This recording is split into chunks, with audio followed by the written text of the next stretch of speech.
Hello, my Teaching Without a Book friends. I am Sarah Thomas, and today I'm going to share with you my 4 favorite ways to spend my teacher summer.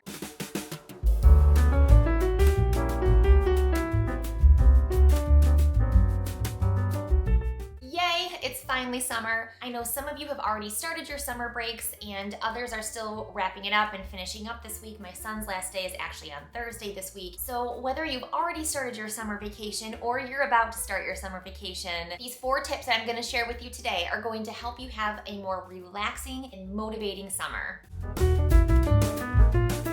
One of the first things that I always did after the littles ran out the door on the very last day of school was I just stopped and took a deep breath. Pumping the brakes and taking a deep breath is like the first thing that I did once the freedom of summer hit. As teachers, we are always in go, go, go mode, especially at the end of the school year. And this puts our body into that fight or flight space where honestly, I think we live there all year long at varying degrees. So when the summer first hit, I always would just stop and take a deep breath just to help my body and my mind reset. So as you begin your summer, help your body to come out of that fight or flight mode. Make sure that you're taking slow, deep breaths. I even recommend in the first week setting a timer every hour just to check in with yourself because it's easy to forget that you're not in turbo mode. So setting a timer helps you to remember to check in. Make sure that your breath is deep, not shallow and fast, but more calming and more grounded. I know the deep breathing thing sounds super woo-woo, but I promise you it is grounded in research and it really does work. So give it a try.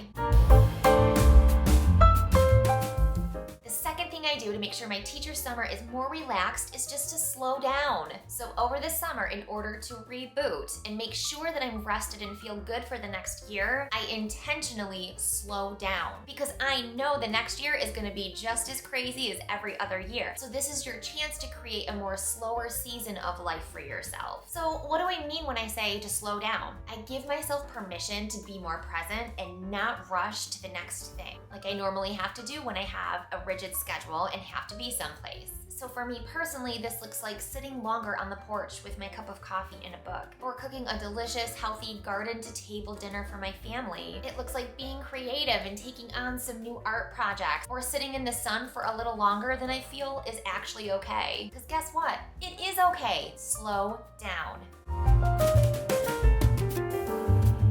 The third thing that I do on my teacher summers is make sure that I intentionally schedule into my weeks something I call fill me up time. So for me, self-care has become a tainted thing because it's been used as a weapon to deflect systemic responsibility onto teachers, making them feel like if they just self-care their way out of a broken system that they'll feel better. So I do not like to use the word self-care, but I will call it either cup filling time or fill me up time. And fill me up time or cup filling time is time that we all need as a human so that we can make sure that our needs are met. In cup filling time or fill me up time is not a luxury. It is something that we all need in our life in order to be able to make sure that we have enough to give to the people who love us and depend on us every day. So it's the idea, right, of like the empty cup where if your cup is empty, then you don't have anything to give other people. You can't give from an empty cup. So you want to do things that fill your personal cup so that you can show up in a way that you want to be able to show up.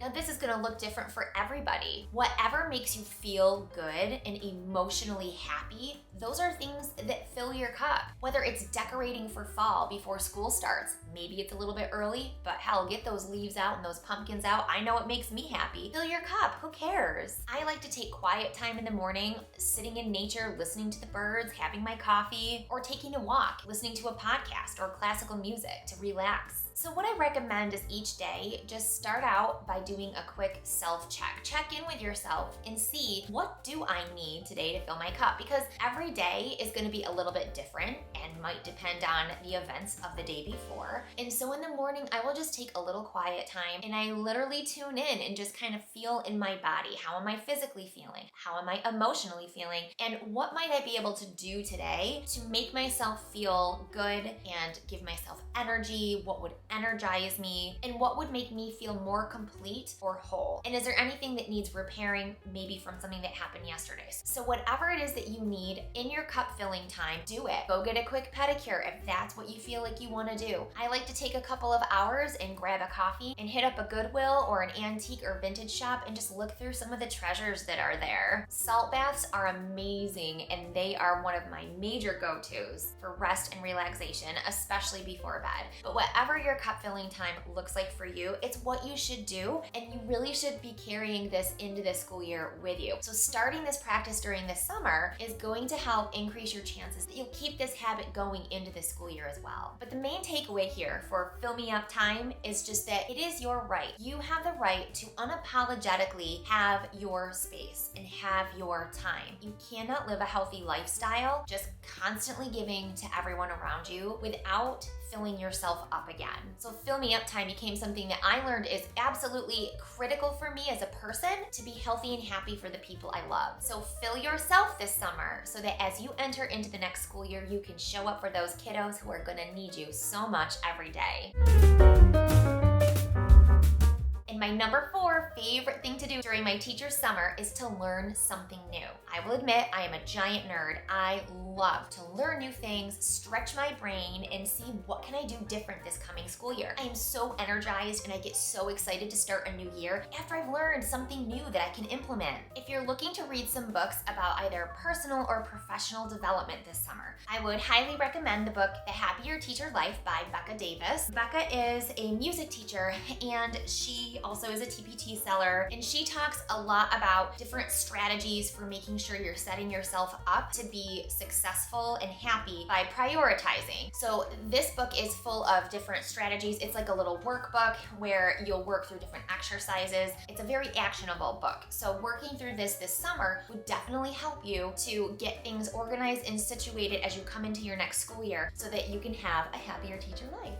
The next book that I would recommend is Angela Watson's Fewer Things Better. Angela Watson is an educational consultant and she has a podcast. She's a teacher advocate. Angela's book really focuses on reversing the mindset that our effectiveness is measured by how hard we work or how many hours we put in. That toxic mindset of the teacher tired and putting in so many hours makes you a good teacher. I also recommend this book called Managing ADHD in School, and it's written by Russell Barklay. I first heard about this book on the Call of Pedagogy podcast with Jennifer Gonzalez, and she gave a good overview of that book there. So I will link that podcast for you in the show notes so that you can go ahead and check that out too. Overall, as a teacher of young students, I spent most of my time in the first grade classroom, and often it's our job to help identify students who have higher needs and to help them get the supports in place. But because they don't have their IEPs or a 504, there are no supports in place, and so you are the one single support that they have. And this book does have a lot of strategies and helpful tools that you can use so that you can feel like you can be more supportive to those students in creating an environment of learning that will meet their needs. And the last book that I'm going to recommend to you is called Building School 2.0. It's by Chris Lehmann and Zach Chase. I love this book. This book is just full of ideas for more innovative teaching and learning, which of course is right up my alley. So what I love about this book is this is my purse book because it's broken into these little sections that you can read in like 3 minutes. The fact that it's not chapter by chapter, but broken down into like these little sections makes it really easy for if you're waiting for something, or when I pick Simon up from school, I have an extra maybe 5 minutes or so while I'm waiting for him to come out, and I can just read one of the little subsections. But it is just full of all these really refreshing and inspiring ideas for things that we can do to take the little steps that create the big change. And lastly, summer is a great time to take a workshop or a course to grow your teacher brain. Here on Teaching Without a Book, I have a couple free 100% asynchronous classes and workshops that you can take. Learn to differentiate your instruction by creating student learning pathways. This digital tool is perfect for flipped classroom or mastery learning learning and appropriate for kids in grades K and up in any content area. Have you heard of pineapple charts? You have to check out my tutorial on pineapple charts and why you need to get one up and running in your school this coming year. Summer is the perfect time to learn all about pineapple charts, to get it organized and situated so that it's ready to roll out in the fall. Are you wondering how we make all those cute little resources to sell on TPT? As great as it is to save your time and money by buying those amazingly adorable high-quality teacher resources, it is nice to be able to make your own when you have a specific need for your students in front of you.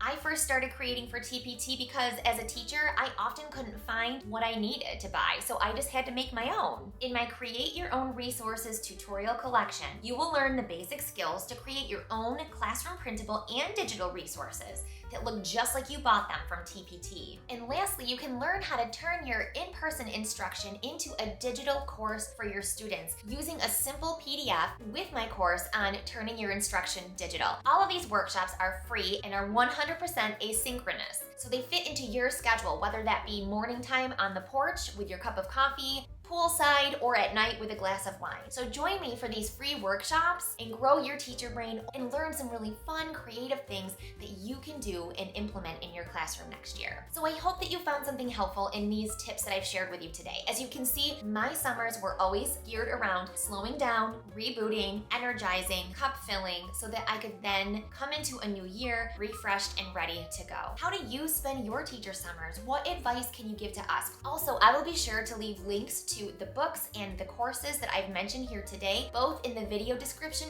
and in the show notes if you're listening on the podcast. I just want to thank you all so much for the hard work that you do for our children every day and all year long. You all deserve this beautiful, energizing, relaxing summer, and I hope that you are able to spend it doing all of the things that you love. And I can't wait to see you back here next time. Have a great week.